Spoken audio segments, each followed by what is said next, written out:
Our spaceships travel between the stars at lightning speed. Then when they reach our solar system, they switch from delta wave travel to inertia. Then they are caught by tug ships that then take them the rest of the way in to whichever planet that they are delivering their goods to. It's like the difference between traveling at the speed of light versus at the speed of sound. It's still fast, just not so much. So the tug ships will tug the space vessel to the medical base, a space complex circling Pluto. Before docking, the tug runs all the scans to make sure there isn't any hidden cargo, compartments, or firewalls protecting areas of the ship or its computer. It was a cruise ship, but no people on board. It was a ship of the dead. But where were the bodies? The crew we sent over to investigate reported in that no matter what the scans were saying, there was a ship full of people over here, and they want to dock now. It was a ship of lost souls. Well, they will need to be processed. We'll need to have them queue and then identify themselves. The medical complex was in shock. That is, the boarding crew talked to nothing in front of them. They were talking to... They were carrying on conversations, and they were the only ones in the room. They began to report that actual names of the ship's crew in the passenger list. How could this be possible? They reported that a light had entered the ship. The passengers reported that a light had entered the ship, and as it passed through walls, it also passed through passengers and crew. Then when the person who the light had passed through would fall asleep, he would disappear to us in the night. But he wouldn't be gone, just disappeared. Then, quite by accident, those that had disappeared discovered that anyone they passed through, when they fell asleep, they would also disappear. So they began passing through those not yet affected. There are no bodies because they did not die, only transition. When the crew we sent over would rest their eyes for more than a second, they too would disappear.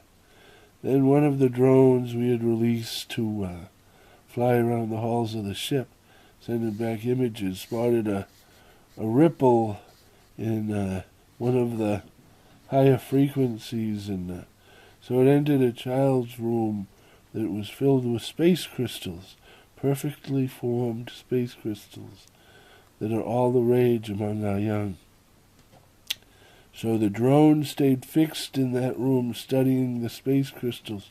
Dr. Bernard Baker watched the feed constantly.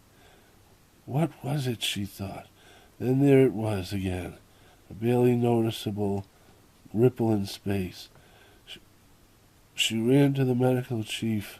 It's the space crystals, she said. There's something about these space crystals. The light can pass through them, but it gets trapped inside the space crystal. Anyone we send over there must be wearing a space crystal around their neck. How can you ask someone else to be exposed, said the medical chief.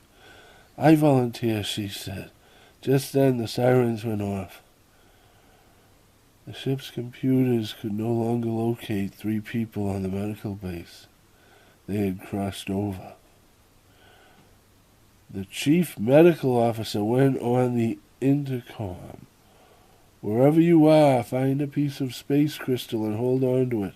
Don't let go of it. Everyone, this is imperative. You must locate a piece of space crystal and wear it around your neck, wrist, or keep it in your pocket. You can't be without it.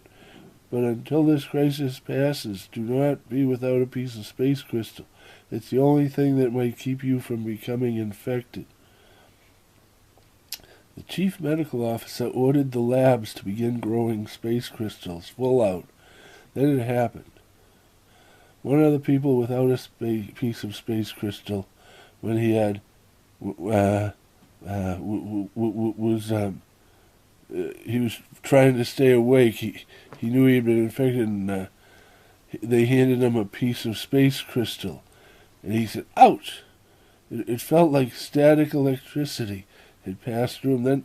Then he began groaning and going in and out of phase before stabilizing in the physical form. He slept for days before awakening. "They mean us no harm," he began. They believe that they are the next evolutionary step in man's evolution. They have found a planet in our solar system that is perfect for them.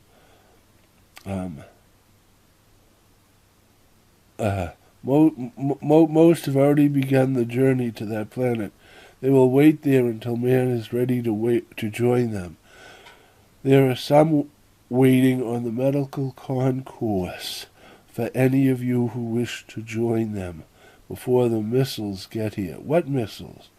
They didn't say. The medical officer went to the intercom and told the crew and the passengers of the situation and the choices facing them, and all about the missiles headed towards them. And so people were transitioning right up until the moment of impact. The end. Thank you.